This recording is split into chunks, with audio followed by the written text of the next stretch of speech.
because he was able to gain the most innocent people in this country. To me,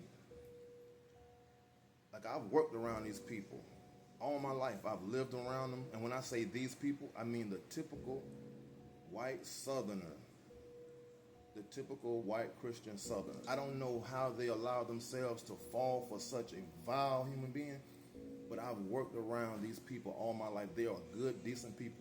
They go to work, they work hard, they take care of their families, they try to live decent lives, they try to help their friends out.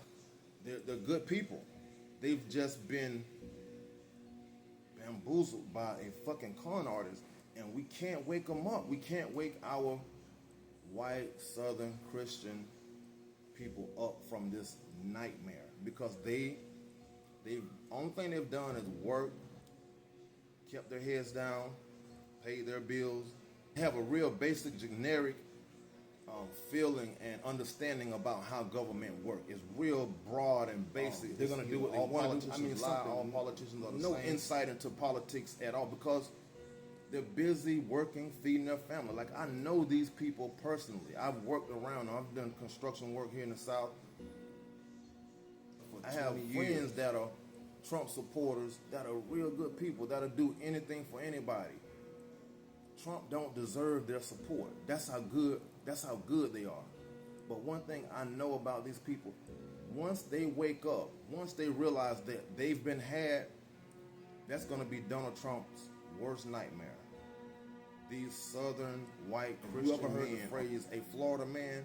When these Florida Southern white Christians wake up, you're going to understand where they got that motherfucking phrase from. A Florida man. Donald Trump might be a fucking pedophile, and I know these people are against that shit. If turns out Trump is a child molester, they will be faced with the fact that they helped destroy this country.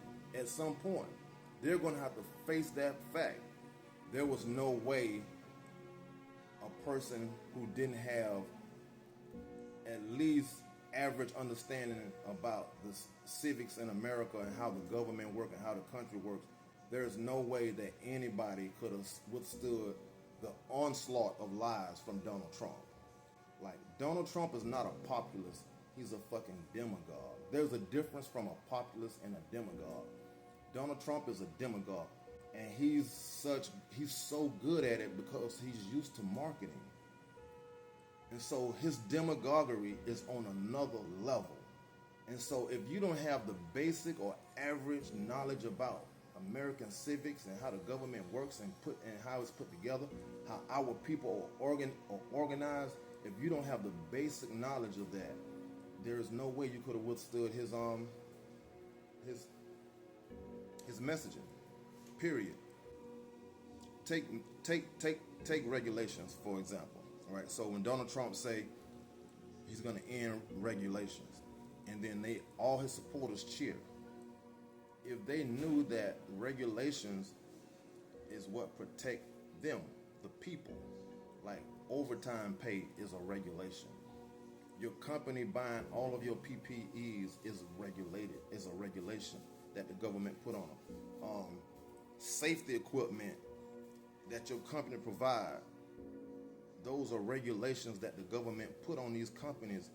So if you're going to hire somebody, you're going to have to pay for their safety equipment. If you end regulations, now the company don't have to pay for your safety equipment. You have to pay for it, and then they can take that shit out of your check once a week and just really extort you. So regulations protect the people, the working class, and the poor. But when Donald Trump say, I'm going to end regulations, they all cheer because they don't have a basic understanding on how our country organize its people. The media, that's our First Amendment right, freedom of press. When Donald Trump come out and he called the media the enemy of the state, and he demeaned the media, and just basically destroyed our mainstream of media. They don't even listen to the media because of Donald Trump. Well, if the media dies, if the media goes away, if the press goes away, if we lose our freedom of press, democracy die in the dark. Those are just basic understandings of how this government is organized. But they didn't have any of that going in with Donald Trump, and he was able to just manipulate them in their ignorance. So we got to give our people another chance. They got to learn how this country is organized, and they're going to have to look into Donald Trump a little harder, because I am sick and tired of this man's face on TV.